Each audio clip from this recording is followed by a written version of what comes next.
Hello, Reds, and welcome back to Liverpool Latest. My name is Matt. Thank you for joining me today. I have a mishmash of an episode for you. I got everything covering certain players like Alisson Becker, Curtis Jones. I have an update on the ticket price debate, this conversation that has been going on throughout the fan base for several weeks now. And last but not least, I have, of course, some pre-match thoughts in regards to Chelsea taking place early as fuck on a Saturday morning. But first, let's talk about Curtis Jones. What's funny about this particular topic is that the article I used for Federico Chiesa is also the same article that I am using to talk about Curtis Jones, as it seems like both were the topic of said article. That said, I'm not going to tell you anything that you don't already know. Curtis Jones' contract expires in 2027. We know that for a fact. Negotiations are still at a standstill. As a matter of fact, I wouldn't be shocked if there have been no negotiations at all, at least from Liverpool's side. It seems as though there has been interest spread across the football world from other Premier League clubs. I believe Tottenham was one of the names that was thrown around, if I'm not mistaken. Inter Milan has been a constant name associated with Curtis Jones, and, of course, other potential European sides. It seems as though Fabrizio Romano has been previously reporting on the matter, and I believe I've covered on a few aspects of that reporting as well. And it's referenced heavily that Liverpool and Jones's camp are there is no progress. Everything's at a standstill, a quote total standby, according to the actual article.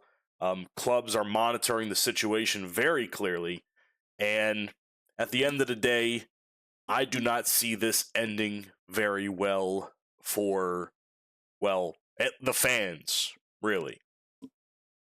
I say that because Jones's situation, if we're comparing it to Chiesa, because Chiesa's name was mentioned in the same article I'm referencing now, it has more significant importance from a couple of different points. One, Jones has been a lifelong player for the club.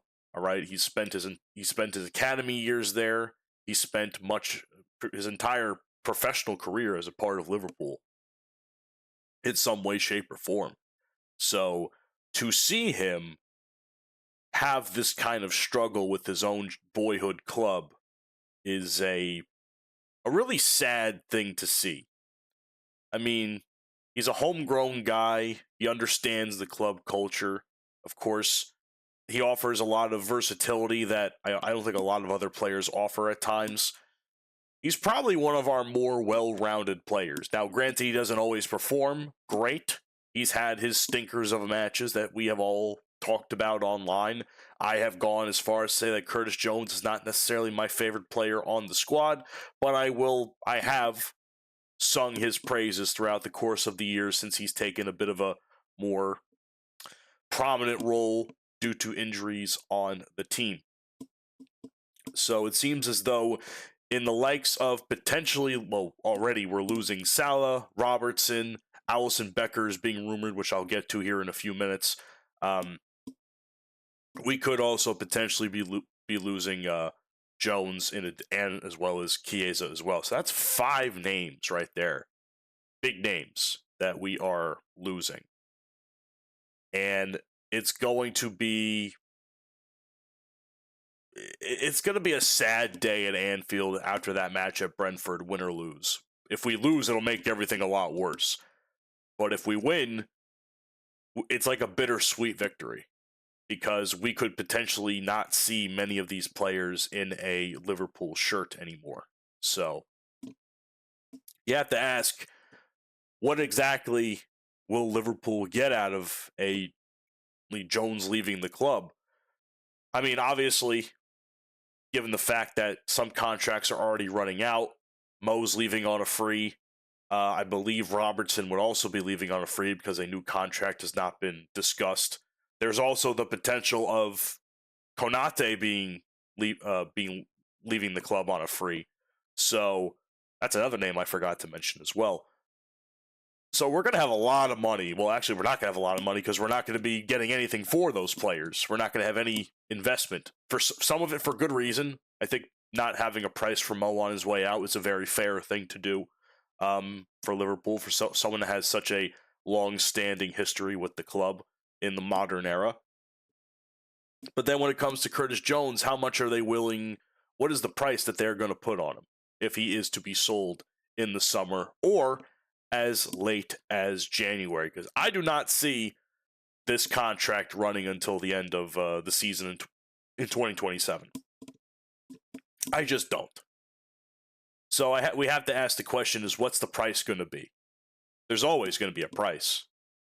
If anything, he's one of the few players that we actually will get some sort of monetary gain for. I mean, Chiesa is willing to take less money, so that's going to be a bit of a loss, I think. But again, I don't understand the business side of it all that much. But I just logically, I ask myself these things in the sense where if we're going to get something out of it, it's got to be significant. And I don't want to, and frankly, I don't want to get anything out of it at all because I don't want Curtis Jones to leave. I think Curtis Jones is, well, being the last true Scouser on the team, he's got to count for something from a cultural perspective. Otherwise, we'll just have a bunch of French and Dutch players running around. And that's not really going to be fun. That's not quality football. Has been clear as day as we've seen all season. So the fact of the matter is they can replace players as best they can in the likes of someone like Jones or other members like Robertson and Salah, but they have to also consider replacing leadership. Well, what's going to be difficult to replace, I should say, is going to be leadership as well as intelligence, club identity. That's not something that you could replace easy. And I have clowned this report before, but the idea of Curtis Jones being a potential captain, I'm not saying it was ever going to be bound to happen, personally speaking. But what I will say is that if anybody had possessed leadership qualities in order to maybe have a larger leadership role in the coming seasons after the departure of the old guard, it probably would have been Curtis Jones. Curtis Jones and Szoboszlai probably would have been my top two guys at that point, frankly speaking. But I just, I can see why fans are so concerned about this whole thing. I really do. And it's going to be a very emotional offseason for sure. Even more emotional if we lose one Alisson Becker, which, according to reports, actually by Nicolo Scirea, seems that Alisson has agreed to personal terms with Juventus with a possible salary of 5 million euros per year. However, there has been no agreement with Liverpool reportedly being reached at this point in time. So clearly this is all still very much speculation, but the fact that this is being more and more talked about should tell you that something is brewing on the back end that not all of us have an idea of what's going on yet. I would not be shocked if come the last day of the season and in the following weeks, there is a report that says Alisson Becker is leaving the club. Which sucks because there goes another leadership piece. There goes another, while having a down season, elite player. At some point in time, we have to ask ourselves, are the people who are being groomed to take Alisson's place, are they fit? Are they up to the task of being a goalkeeper for Liverpool Football Club? Mamardashvili is not. I'm sorry to say, he's a very average player. He is a very average player, if I'm being wholeheartedly honest with you. Freddie Woodman, I haven't seen enough of him to really gauge yet. And I don't take this United game as gospel because clearly a lot of it wasn't his fault to begin with. But I do not trust Mamardashvili. I've made that very clear. Do not care for him. I think he has good moments, but all in all, he's an incredibly average player where we need him to be more exceptional than what he already is. And I don't think he is capable of that, frankly speaking. This has been a very interesting development with Allison because they just announced this extension by 1 year to his contract, which puts it on to the end of 2027 season. So the fact that, and I still can't fathom why this is happening. The fact that this is being talked about not long after that announcement was made, it makes you wonder that maybe the announcement was made so that Liverpool can get something out of it.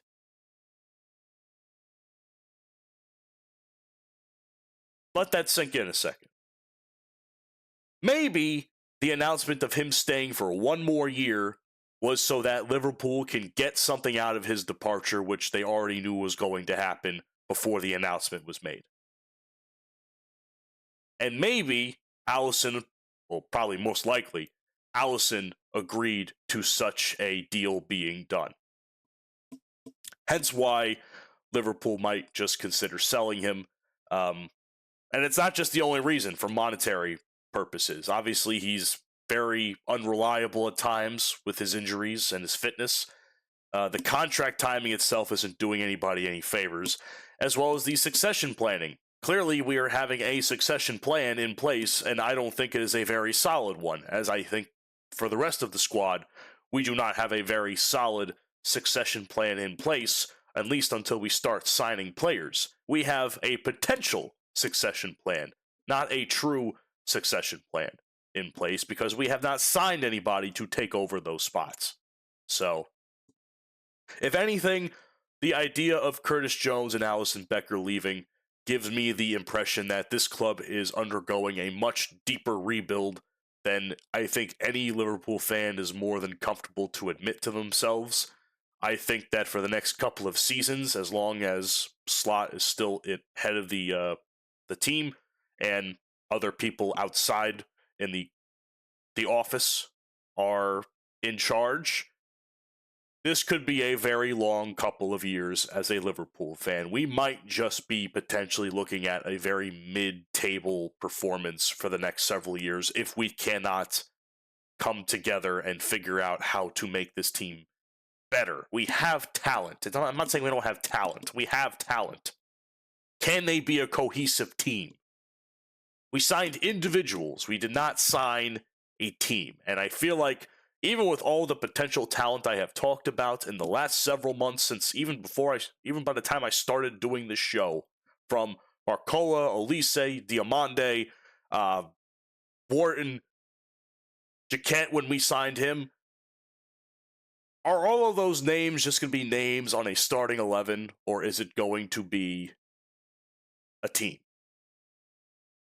That is the question we ask ourselves, and that is the problem we see. That I know for a fact. On the bright side, at least ticket prices are going to be a little bit more reasonable.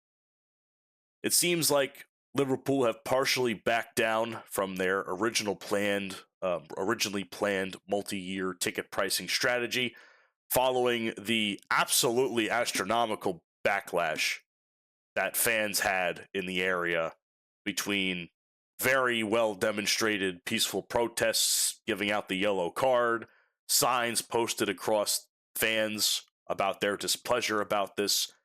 The club has finally at least backed down a little bit and offered a compromise to the situation. And that compromise is raising ticket prices by 3% for the 2026-2027 season and freezing the prices entirely for the 2027-2028 season the following year. So here's the deal. This is what the updated ticket prices will be as it stands, from what the article I was reading tells me. The updated ticket price is that the cheapest season ticket, which is the COP, is $734.50. Well, I guess 50 quid. I'm not really sure English currency, to be honest with you. I'm going by American terms. The most expensive season ticket, which is the main stand, is £931. The cheapest match ticket, £30. The most expensive match ticket, 62.75, 62 and three quarter pounds. So the supporters and the representatives of the supporter foundations continue talks. They're still arguing about the affordability and the access and the alternative revenue, solutions to avoid any further price rises in the following years. So, not everybody's super pleased about this deal. From an outsider looking in, I don't go to Anfield, I don't live in England, I don't go to Liverpool games as much as I would love to.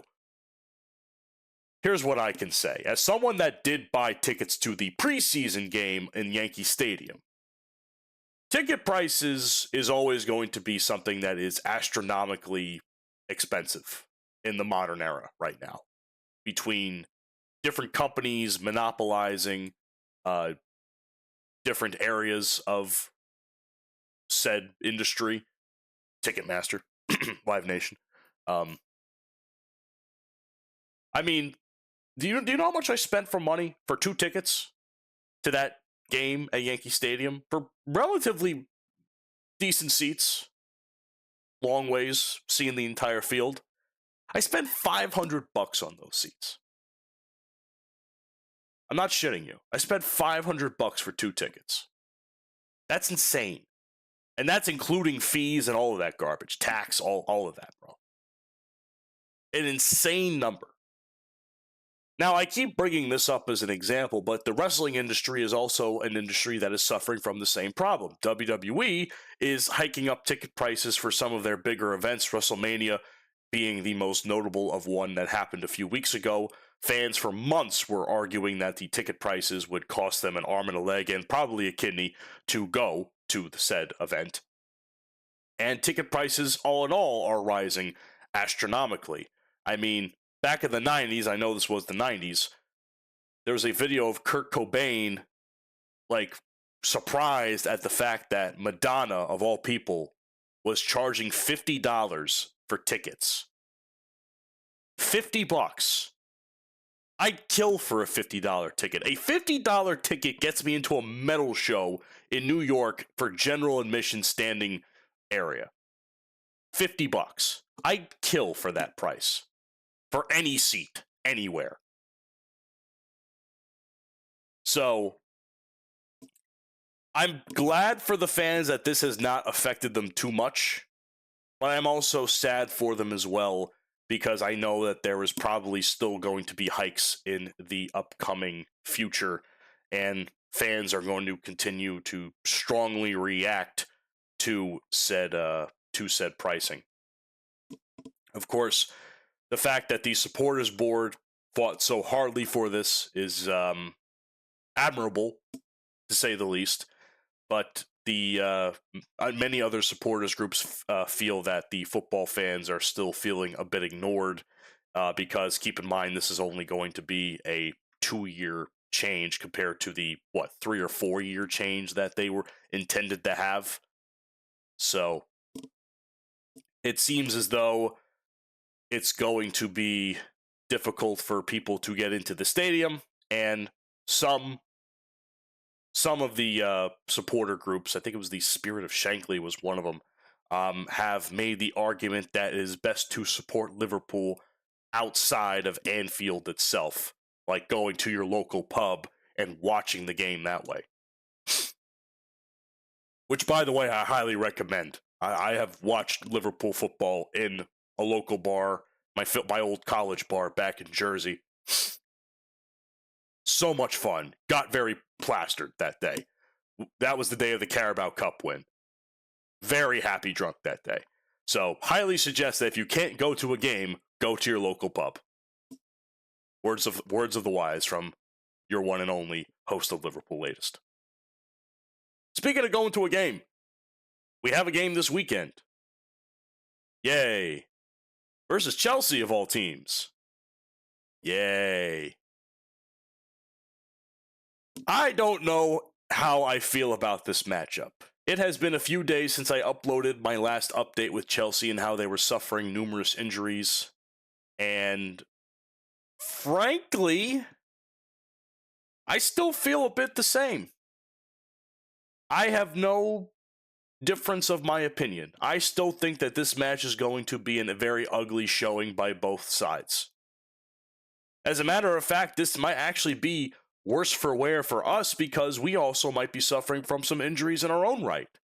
As I was preparing my notes for this particular section, I happened to come across the note that Liverpool themselves might have some injuries that we do not have yet fully been made aware of. And one of those, or two of those, as we know, is Konate, well, Becker for one. Isak was one that was thrown in there, which I'm very concerned about because Isak still being out is going to absolutely kill our attack. Konate being out would definitely hurt the defense because who's going to take his place, really? And Florian Wirtz is another one that was not seen on the training ground in any way, shape, or form from what I have been reading. So I am concerned with the fact that not only is Chelsea now understaffed, but we cannot capitalize on that advantage because we ourselves are suffering from a litany of injuries in our own right, not including the ones that we already know about. But Isak still being out, Alisson Becker still being out, so expect either, I don't even know if Lombardashvili could play this game, but if he is going to play, I have no faith.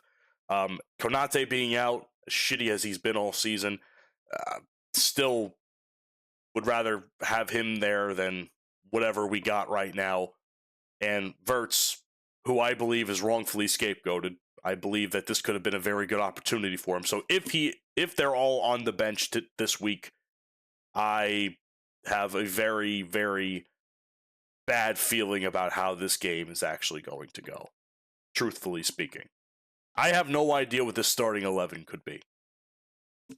Here's what I do know. The build-up is going to be something that is going to be important for both teams.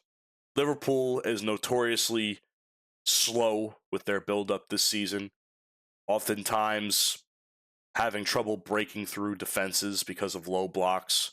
Chelsea, I believe we lost against them the last time that we faced them. So frankly, if I'm being honest with you, I expect them to come out guns blazing, much like United did, maybe without scoring, but I certainly expect them to cause a problem early on as far as offense goes, and I don't expect the defense to be able to deal with it all that well. It really comes down to what the mid portions of the game are when the substitutes start coming in. Who's going to be the one to play chess while the other team is playing checkers? That is the real battle right there. If nothing's going to happen, hypothetically, it's still 0-0 in this match, which I highly doubt it will be. But if the event it is, will the midfield be able to hold up? Will the defense be able to hold up? Will they need help trying to bolster whatever attack Chelsea could muster up? Will our attack be worth the damn at all? Because if Isak is out, that means Cody Gakpo goes right back into the striker position in the 4-2-3-1, and we all know that he has done jack shit with that all season, minus that one goal against United the past week. So I have no prediction. I don't expect it to be a good game. Genuinely, being honest with you, I don't expect this game to be in any way, shape, and form entertaining.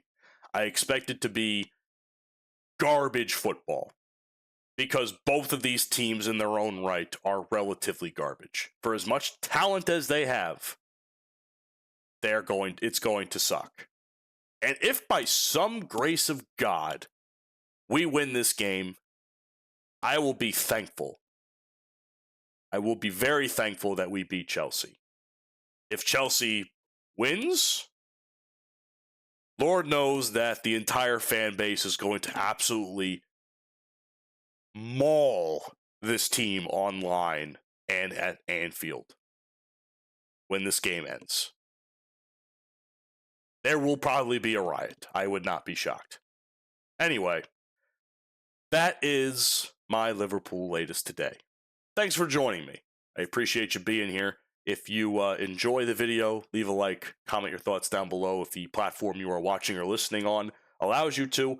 Most importantly, subscribe, follow, share.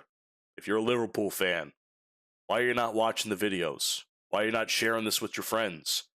If you think I'm some big dumb yank who's watching football from across the pond and giving his thoughts about it, I want to know. I want to know what I can do better, and I want to know your thoughts about the team. I want to suffer together. That's what I want. I don't want us to be suffering alone in silence. I want us to be one great, big, miserable family who wears red. So know that win or lose, when you join the Liverpool Latest family, you never walk alone. I will comfort you from afar as best I can through your phone or a computer screen. See you guys on the next one. Have a great day.